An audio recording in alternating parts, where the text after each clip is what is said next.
some viewers, it would seem I've built something like this before, but not in this size. This is a 68 Dodge Charger. I'm turning this into one of those trashy 80s Mad Max style rip-off films, with a sprinkle of futuristic undertones.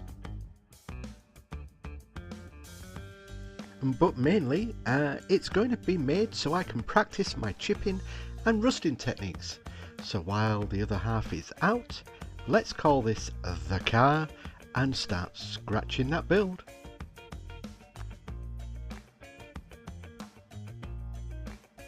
And I'm going to try and keep this build under 10 minutes, which requires me to make, paint and add the chipping all in 1 hour.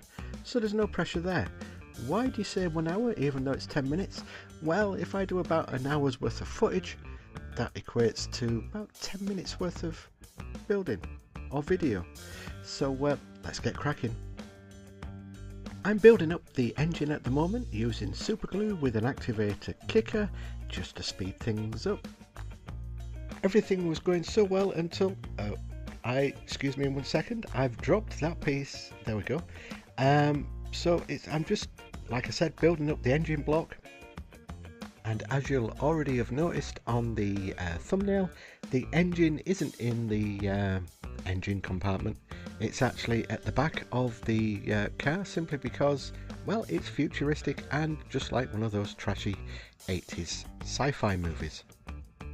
When I say trashy, what I mean is they were badly acted, hardly any script, lots of explosions with dodgy looking scenery in the background. You know, that sort of video that you would rent on a Saturday night just to unwind the mind for about 90 minutes. For any car mechanics out there that are going to write in and say I haven't made this engine correct, you are correct. This is just going to be a mashed together thing that looks cool on screen. In this kit comes 2 bonnets, one solid and one with the hole in, so obviously you can put, I don't know, the intake or whatever it's called, manifold, something like that. But I'm just going to fill that in like that and then stick that to the front. Then it was time for the rest of the build, so let's do a quick montage of me cutting things off sprues and sticking things together. Now this is where my car deviates from the other cars, because this is going to be the hover car, and these lids from Kinder Eggs are going to be the hover car hover things, whatever you want to call them. They almost fit perfectly. I just need to do a little corrective surgery on the wheel arches, but for now I'll just take the lids off these Kinder Eggs. Do take care when you're pushing the knife towards you. Now I use 2 different blades.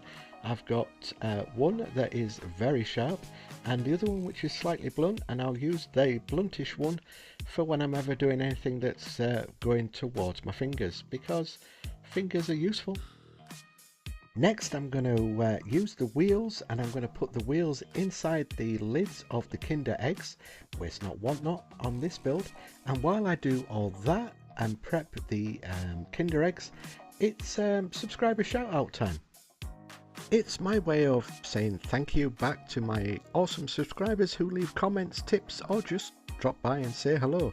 So don't be shy, drop a comment and your name could be appearing on a video very soon. Using some thin plasticard, I'm just tracing out the windshield and applying that plasticard to the front of the windshield. Because the plasticard is thin enough, I can just easily trim off the excess. Remember I said the other half was out? Oh yes, and you better believe I was raiding her cupboard for her gems so I could stick onto my car.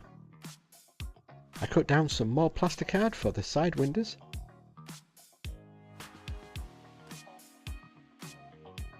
And also do a little piece for the back. More rivets are added all around the covered up windows. Strangely, I still have bits of plastic on sprues. Let's clip these off. Now, if my memory serves me right, and I think it was a couple of Roger Corman films where I watched where he had the drivers sat on top of the roof of the car, driving the car, which was totally mind-blowing and bizarre to me, but kept at the back of my mind. So that's how I'm going to do this vehicle. It's going to be driven from the roof, so the car seat is on the roof. Now these plastic bits that I'm cutting down, these were the interior for the doors, which I left off, so I'm going to chop things down and use them as a little encasement for the driver who's going to be sat on top of the roof. I made a new dodgy looking dashboard and stuck that into place. Added the steering wheel. Raided some empty sprues because I need to make a roll cage for this thing. I cut down the sprues to the length I needed and then just applied to the cabin.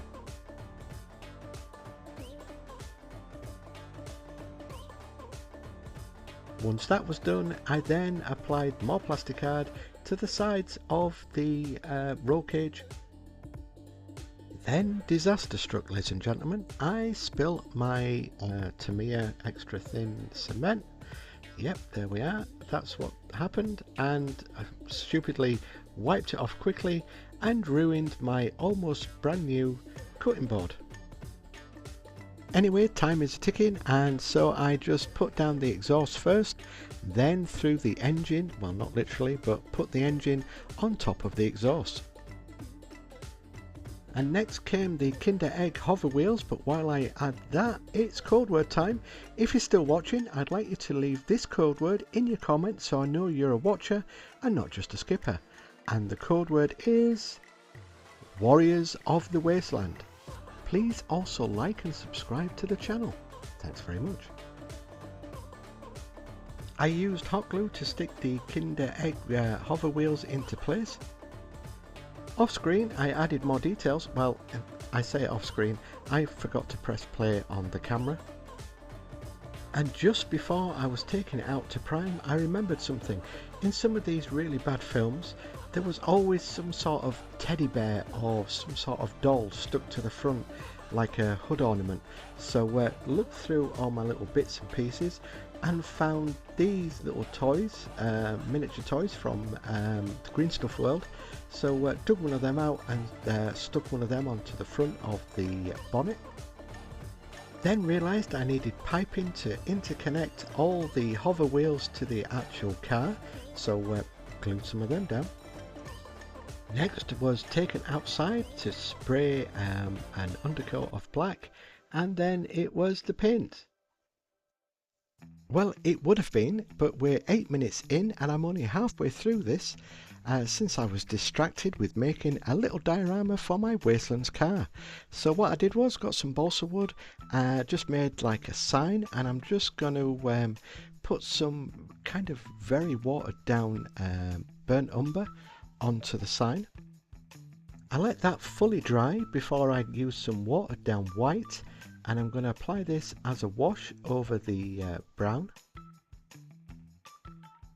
I'm trying to go for that sort of baked desert heat looking sort of sign, so this hopefully will try and diffuse the brown and make it look worn and old. Then, using a clean brush with just water on, I'm going to lightly take off the top coat of white just to give it that sort of streaky sort of effect.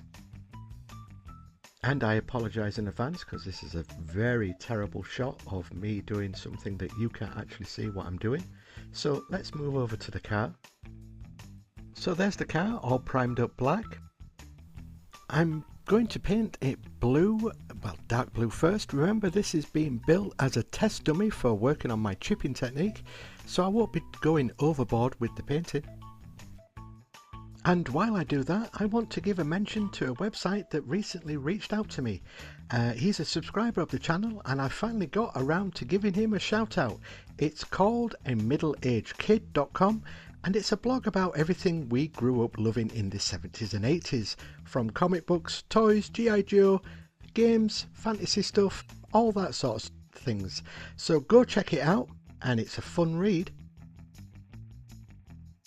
As you can see with the airbrushing, I'm leaving little bits of black showing through the paintwork just to add some more variation to the colour.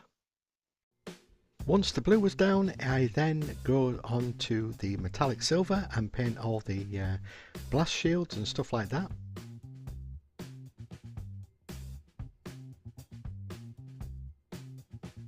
Give the car interior a little makeover and do the same metallic paint for the hover wheels. And then do the engine. Now I was going to show you all the bits and pieces I was doing with the with the rusting, but unfortunately my files for some reason were corrupted, so I have none of that, which was painstakingly filmed.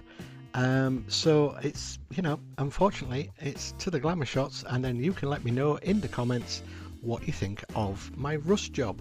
Is it any good? Is it getting better? Is the chipping getting better, or am I getting worse? Any tips or anything like that just to help me with this rust stuff. So look, glamour shots are next. Thanks for watching. Don't forget to check out that website and keep scratching that build, everybody.